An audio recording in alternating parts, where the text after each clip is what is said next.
What's going on, everybody? Alex here from the Football Guys, here to talk about why Cam Newton is still worth acquiring, and I think that he should 1,000% be on every single roster, especially heading into the fantasy playoffs. And I know some of you are probably already saying this, like, no, like I don't want Cam Newton. Cam Newton's washed. I don't want any part. But that's what we're here for today, to make the case for Cam Newton. But the biggest thing, obviously, making a case for Cam Newton is his rushing upside. And this is the same thing that goes back to Jalen Hurts this season. If you didn't believe in Jalen Hurts as a passer, Jalen Hurts isn't a great passer. He's not in a good offense. He doesn't have a lot of good weapons. But thankfully, in fantasy football, rushing upside is king. And that's where you can take over and take an advantage from all of your other league mates that don't believe in him, especially when Cam Newton has a past track record of success. But first, the rushing upside.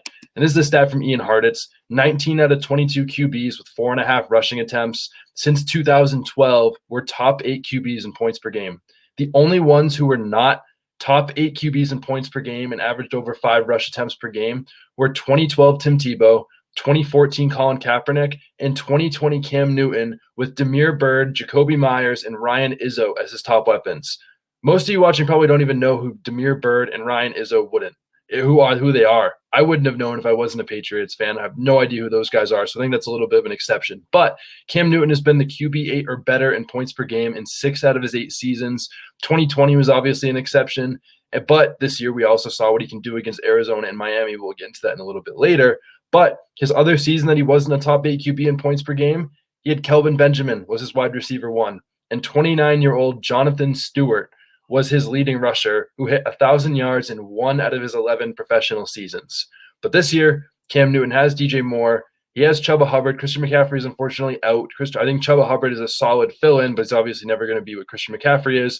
Robbie Anderson's had some good years, but again, he's a solid weapon. And then hopefully Terrace Marshall, they will activate again, and there's potential from him. But I think DJ Moore is a clear upgrade. DJ Moore and Chuba Hubbard are clear upgrades over what was 2016 Kelvin Benjamin and Jonathan Stewart. So I think that the 2020 season and the 2016 season, where Cam Newton wasn't a top 8 QB in points per game, is obviously a little bit different than we have now. But we're not here for a full season of fantasy football. We're just here for the playoffs. And that's what Cam Newton has going down the stretch. And this is why he should absolutely be picked up, because for one, he has the rushing upside. Like I said, 4.5 rush attempts per game.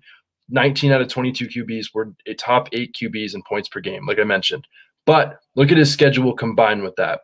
So week 14 after the bye week, he has Atlanta, who has given up the 4th most points to QBs this season. That's amazing and exactly what you want to target in a matchup. Week 15, he plays Buffalo, toughest against QBs in the season, but they did just lose Tre'Davious White, but also a tough matchup.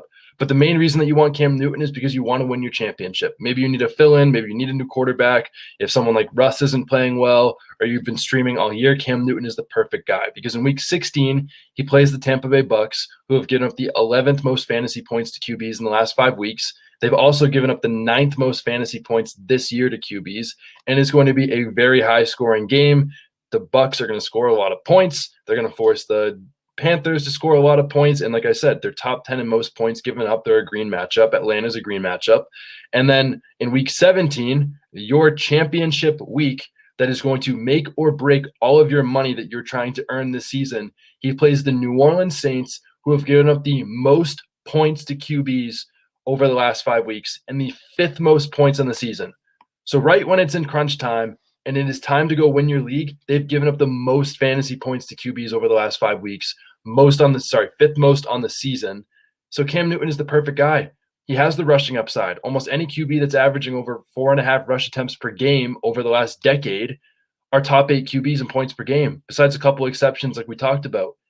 And then you take that even more so with the fact that he has a top-tier schedule where he plays 3 teams that are top 10 in most fantasy points given up over the course of the last 4 weeks. Obviously, that Buffalo week is not a week you want to play Cam Newton, but otherwise, when it counts, in semifinals week for fantasy and finals, especially against the Saints, Cam Newton's the perfect guy. I get it. You think he's washed. You don't believe in him. But I don't think a lot of people believed in Jalen Hurts as a great passer, and he doesn't need to be a great passer. That's the point with the rushing attempts. All you need is good legs to be a good fantasy quarterback, and I think Cam Newton absolutely has that, and I think a lot of people would agree. And like I said, he's been a top 8 QB 6 out of his 8 seasons. I think those other couple exceptions. Other seasons were exceptions because of his weapons. I think he has better weapons this year than he does in both of those seasons. We've already seen what he's done this year. Obviously, the Miami 8-point dud was not good, but against Arizona, I mean, he had 11.72 points and just like 12 snaps And then he played Washington, who was one of those green matchups like we talked about, and he dropped 26 points. Again, the rushing upside, the schedule, Cam Newton has it all. He's absolutely worth the pickup. But please make sure that you subscribe to Football Guys, and I hope you enjoyed the video on why you should be picking up Cam Newton.